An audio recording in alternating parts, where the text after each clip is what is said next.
నిరుద్యోగులకు కేంద్ర ప్రభుత్వం గుడ్ న్యూస్ ఇచ్చింది. సెంట్రల్ రిజర్వ్ ఫోర్స్ సిఆర్‌పిఎఫ్ భారీ స్థాయిలో కానిస్టేబుల్, ట్రేడ్స్‌మ్యాన్ అండ్ టెక్నికల్ పోస్టుల భర్తీకి నోటిఫికేషన్ విడుదల చేసింది. రూ. 70,000 శాలరీతో దాదాపు 9,195 పోస్టులను విడుదల చేసింది మన యొక్క కేంద్ర ప్రభుత్వం. దీనికి సంబంధించి ముఖ్యంగా చూస్తే కానిస్టేబుల్, ట్రేడ్స్‌మ్యాన్ అండ్ టెక్నికల్‌కి సంబంధించి 9,175 పోస్టులు, పైనర్వింగ్, మేసన్, ఎలక్ట్రీషియన్ 20 పోస్టులు. వీటికి సంబంధించి ముఖ్యమైన తేదీలు కూడా చెప్తాను.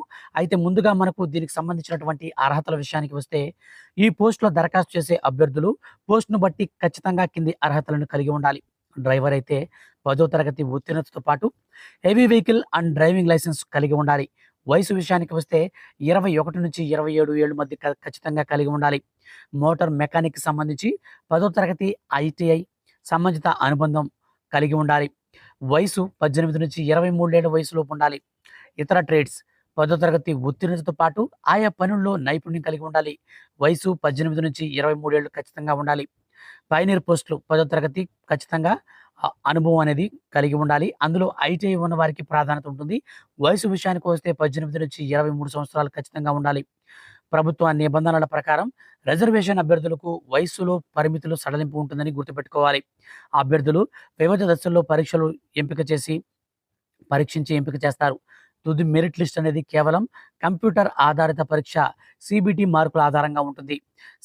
శారీరక సామర్థ్య పరీక్ష అంటే ఫిజికల్ టెస్ట్ అని ఉంటుందన్నమాట. శారీరక ప్రామాణిక పరీక్ష మనకు పిఎస్టి, కంప్యూటర్ ఆధారిత పరీక్ష సిబిటి, తర్వాత trade skill test, document verification, వైద్య పరీక్షలు, అలాగే ఈ యొక్క సిఆర్‌పిఎఫ్ కానిస్టేబుల్ రిక్వైర్మెంట్‌కి సంబంధించినటువంటి పరీక్ష విధానంలో ఏ విధంగా ఉంటుంది అంటే మొత్తం 100 మార్కులకైతే ఉంటాయి. అలాగే ప్రశ్నలు కూడా మనకు 100 ప్రశ్నలు అయితే ఉంటాయి. సమయం వచ్చేసి 2 గంటలు ఉంటుంది. సబ్జెక్టులు వచ్చేసి రీజనింగ్, నాలెడ్జ్ అంటే general knowledge, mathematics, English and Hindi ఉంటుంది. నెగెటివ్ మార్కింగ్ వచ్చేసి మనకు ప్రతి తప్పు సమాధానానికి 0.25 మార్కులు కోత విధిస్తారు. అంటే ఒక తప్పు పెడితే ఒక 1/4 మార్క్ తీసేస్తారన్నమాట. అంటే మొత్తంగా మనకు 4 మార్కులకి మనకు 4 తప్పులకు వచ్చేసి 1 మార్క్ చొప్పున అయితే తీసివేయడం జరుగుతుంది. అలాగే దీనికి సంబంధించి జీతానికి సంబంధించినటువంటి విధి విధానాలు గనక చూసుకున్నట్లయితే ఎంపికైన అభ్యర్థులకు పే లెవెల్ 3 కింద 21,700 నుంచి 69,100 రూపాయల వరకు జీతం లభిస్తుంది. దీనికి అదనంగా డిఏ ఉంటుంది, హెచ్ఆర్ఏ ఉంటుందన్నమాట. సో ఈ యొక్క అలవెన్సెస్‌లు కూడా మనకైతే కలిపి అయితే ఇవ్వడం జరుగుతుంది. జనరల్, ఓబీసీ, ఈడబ్ల్యూ అభ్యర్థులకు రూ. 100 ఫీజు అయితే ఉంటుంది. మనకు అప్లికేషన్ అనేది రిజిస్టర్ చేసుకోవడానికి అంటే అప్లై చేసుకోవడానికి.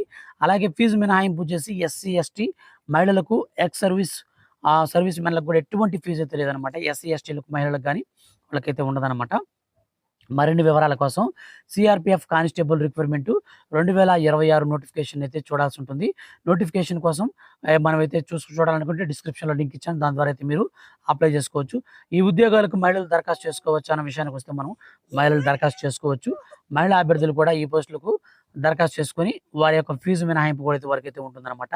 కేవలం 10వ తరగతి మాత్రమేనా, ఇతర చదివిన వారికి కూడా ఈ యొక్క ఉద్యోగాలు ఉన్నాయన్న విషయానికి వస్తే సో 10th క్లాస్ విద్యార్థులతో పాటు మనకు పైన చదివినటువంటి వారికి కూడా ఉంటాయన్నమాట. సో వీటికి సంబంధించి ట్రేడ్‌మ్యాన్ పోస్టులకు 10వ తరగతి పాస్ అయితే ఖచ్చితంగా కలిగి ఉండాలి. అయితే సంబంధిత పనులు కూడా నైపుణ్యం అయితే ఉండాలన్నమాట. సో అభ్యర్థులు సిఆర్‌పిఎఫ్ అధికారిక వెబ్‌సైట్‌లోకి వెళ్లి ఆన్‌లైన్ ద్వారా మాత్రమే రిజిస్ట్రేషన్ చేసుకోవాల్సి ఉంటుంది. రిజిస్ట్రేషన్ చేసుకున్న తర్వాత ఫోటో మరియు సంతకం, ఇతర పత్రాలను కూడా అప్‌లోడ్ అయితే చేయాల్సి ఉంటుంది. పరీక్ష అంటే కంప్యూటర్ ఎగ్జామ్ అనేది మనకు ఏ భాషలో ఉంటుందంటే ఇంగ్లీష్, హిందీ మనకు ఈ యొక్క భాషల్లో మాత్రమే ఉంటుందన్నమాట. సో అలాగే వీటికి సంబంధించి మనకు ముఖ్యంగా చూసుకున్నట్లయితే వీటికి డేట్స్ కూడా అయితే మనకి ఇవ్వడం జరిగింది. సో ఈ యొక్క డేట్స్ విషయానికి వస్తే మనకు ఏప్రిల్ 8 అయితే మనకు నోటిఫికేషన్ అయితే రిలీజ్ అయింది.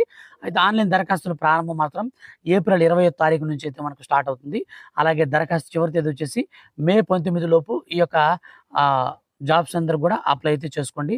సో మనకు 69,000 వరకు ఈ యొక్క జాబ్స్‌కి మనకు సాలరీస్ అయితే ఉంటాయి. సో 10th అర్హతతోని మీరు 10th పైన ఎంత మీరు క్వాలిఫికేషన్ ఉన్నా సరే ప్రాబ్లమ్ లేదు. ఈజీగా అయితే అప్లై చేసుకోండి. ఇలాంటి జాబ్స్ సంబంధించి ప్రతి చిన్న అప్డేట్ కూడా మిస్ కాకుండా తెలుసుకోవాలనుకుంటే ఛానల్ సబ్స్క్రైబ్ చేసుకోండి. వీడియో కింద డిస్క్రిప్షన్‌లో నేను లింక్ కూడా ఇచ్చాను. సో దాని ద్వారా అయితే మీరు అప్లికేషన్ అయితే పెట్టుకోండి. Thank you for watching.